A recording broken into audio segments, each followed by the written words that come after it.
জানিয়ে দিব এই মুহূর্তে আমাদের হাতে এসেছে গুরুত্বপূর্ণ আপডেট আন্তর্জাতিক সংবাদের শিরোনাম। শুরুতেই থাকছে ভেনেজুয়েলার আকাশসীমায় সতর্কতা জারি করল যুক্তরাষ্ট্র। আরও জানাবো মার্কিন শান্তি পরিকল্পনা নিয়ে জেলেনস্কির উদ্বেগ। এদিকে স্কুলে হামলা চালিয়ে 227 শিক্ষক শিক্ষার্থীকে অপহরণ। আরও জানাবো ট্রাম্প মামদানির বৈঠক অতীত বিতর্ক পেছনে ফেলে সহযোগিতার আশা।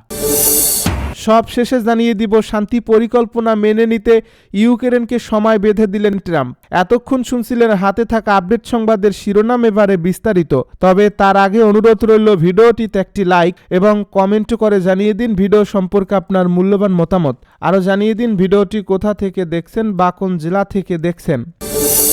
ভেনেজুয়েলার আকাশসীমায় সতর্কতা জারি করল যুক্তরাষ্ট্র। ভেনেজুয়েলার আকাশপথে উড়তে বড় এয়ারলাইন্সগুলোকে সম্ভাব্য বিপজ্জনক পরিস্থিতি সম্পর্কে সতর্ক করেছে মার্কিন ফেডারেল অ্যাভিয়েশন অ্যাডমিনিস্ট্রেশন। সংস্থাটি সতর্কতার সঙ্গে ফ্লাইট পরিচালনার আহ্বান জানিয়েছেন।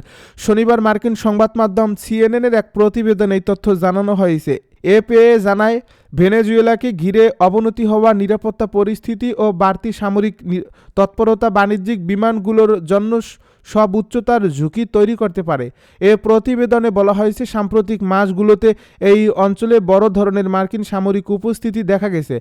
যুক্তরাষ্ট্র নৌবাহিনীর সবচেয়ে বড় বিমানবাহী রণতরী, অন্তত 8টি যুদ্ধজাহাজ ও F-35 যুদ্ধবিমান মোতায়েন রয়েছে। এছাড়াও যুক্তরাষ্ট্র অভিযোগ করে আসছে যে ভেনেজুয়েলা ও লাতিন আমেরিকার অন্যান্য দেশ থেকে মাদকবাহী নৌকা হারলে সেগুলোকে লক্ষ্য করে হামলা চালানো হচ্ছে।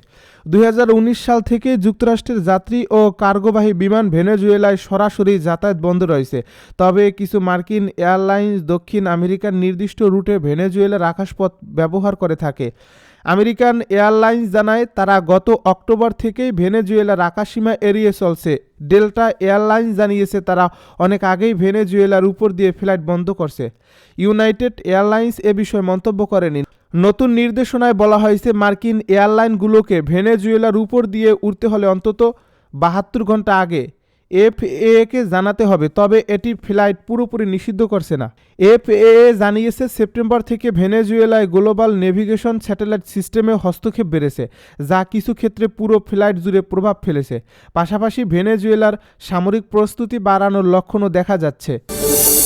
মার্কিন শান্তি পরিকল্পনা নিয়ে জেলেনস্কির উদ্বেগ। ইউক্রেনের প্রেসিডেন্ট ভলোদিমির জেলেনস্কি সতর্ক করে বলেছেন, রাশিয়ার সঙ্গে যুদ্ধ শেষ করার জন্য হোয়াইট হাউসের প্রস্তাবিত শান্তি পরিকল্পনার বিষয়ে আপত্তি জানালে ইউক্রেন যুক্তরাষ্ট্রের সমর্থন হারাতে পারে। শুক্রবার জাতির উদ্দেশ্যে দেওয়া ভাষণে জেলেনস্কি বলেন, ইউক্রেনের সামনে এখন অত্যন্ত কঠিন সিদ্ধান্তের সম্ভাবনা তৈরি হয়েছে। তিনি আরও বলেন, আজ আমাদের ইতিহাসের অন্যতম কঠিন মুহূর্ত। মার্কিন শান্তি পরিকল্পনার যেসব শর্ত ফাঁস হয়েছে তার মধ্যে রয়েছে ইউক্রেনের পূর্বাঞ্চলের কিছু নিয়ন্ত্রিত এলাকা রাশিয়াকে ছেড়ে দেওয়া, সেনাবাহিনীর আকার উল্লেখযোগ্যভাবে কমানো এবং ন্যাটোতে যোগ না দেওয়ার প্রতিশ্রুতি। এই প্রস্তাবগুলোকে ব্যাপকভাবে রাশিয়ার পক্ষে ঝুঁকে থাকা বলে মনে করা হচ্ছে। রাশিয়ার প্রেসিডেন্ট ভ্লাদিমির পুতিন বলেছেন, এটি শান্তি আলোচনার ভিত্তি হতে পারে। শুক্রবার নিরাপত্তা পরিষদের বৈঠকে পুতিন বলেন, মস্কো এই পরিকল্পনা পেয়েছে, যদিও বিস্তারিতভাবে তাদের সঙ্গে আলোচনা করা হয়নি। তিনি জানান, রাশিয়া নমনীয়তা দেখাতে প্রস্তুত, তবে প্রয়োজনে যুদ্ধ চালিয়ে যাওয়ার জন্য প্রস্তুত রয়েছে। এরপরে প্রেসিডেন্ট ডোনাল্ড ট্রাম্প মন্তব্যে বলেন, জেলেনস্কিকে এই পরিকল্পনা পছন্দ করতে হবে, না হলে রাশিয়া ও ইউক্রেনের লড়াই চলতেই থাকবে। ইউক্রেন বর্তমানে যুক্তরাষ্ট্রের উন্নত অস্ত্র সরবরাহের উপর ব্যাপকভাবে নির্ভরশীল, বিশেষ করে রুশ বিমান হামলা ঠেকাতে প্রয়োজনীয় আকাশ প্রতিরক্ষা ব্যবস্থা ও ওয়াশিংটনের সরবরাহ করা গোয়েন্দা তথ্যের জন্য।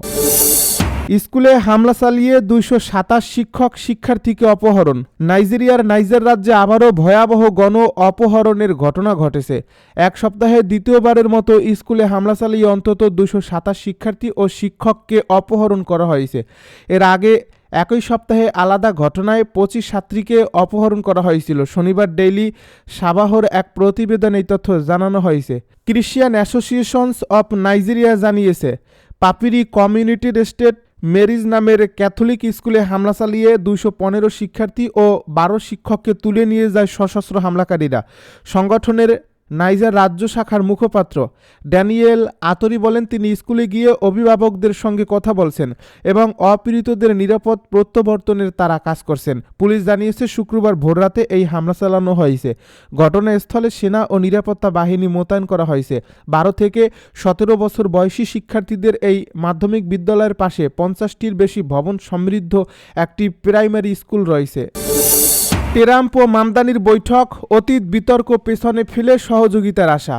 মার্কিন প্রেসিডেন্ট ডোনাল্ড ট্রাম্প ও নিউ ইয়র্ক সিটির নবনির্বাচিত মেয়র জোহরান মামদানি হোয়াইট হাউসে প্রথম বৈঠকে বসছেন। অতীতের তীব্র সমালোচনা ও রাজনৈতিক বিরোধ থাকা সত্ত্বেও দুজনই আলোচনাকে ফলপ্রসূ ও সৌহার্দ্যপূর্ণ বলে আখ্যা দিয়েছেন।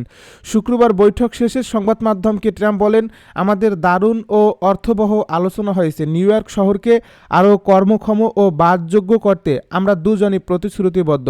একসময়ে যাকে যিনি জিহাদি আখ্যা দিয়েছিলেন ও নাগরিকত্ব কেড়ে নেওয়ার হুমকি দিয়েছিলেন, সেই মামদানির সফল নির্বাচনী প্রচারণাও প্রশংসা করেন ট্রাম্প।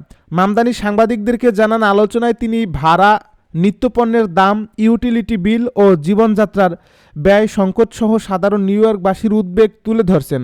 আমরা মতাদর্শে ভিন্ন হলেও নিউ ইয়র্কবাসীর জীবনমান উন্নয়নে একসঙ্গে কাজ করতে চাই। ফিলিস্তিনি অধিকার ও অভিবাসন বান্ধব অবস্থানের জন্য পরিচিত মামদানি জানান, অভিবাসন নীতি ও প্রয়োগসহ বহু ইস্যুতে মত পার্থক্য থাকলেও ট্রাম্পের সঙ্গে সাধারণ ভিত্তি খোঁজার সুযোগ আছে।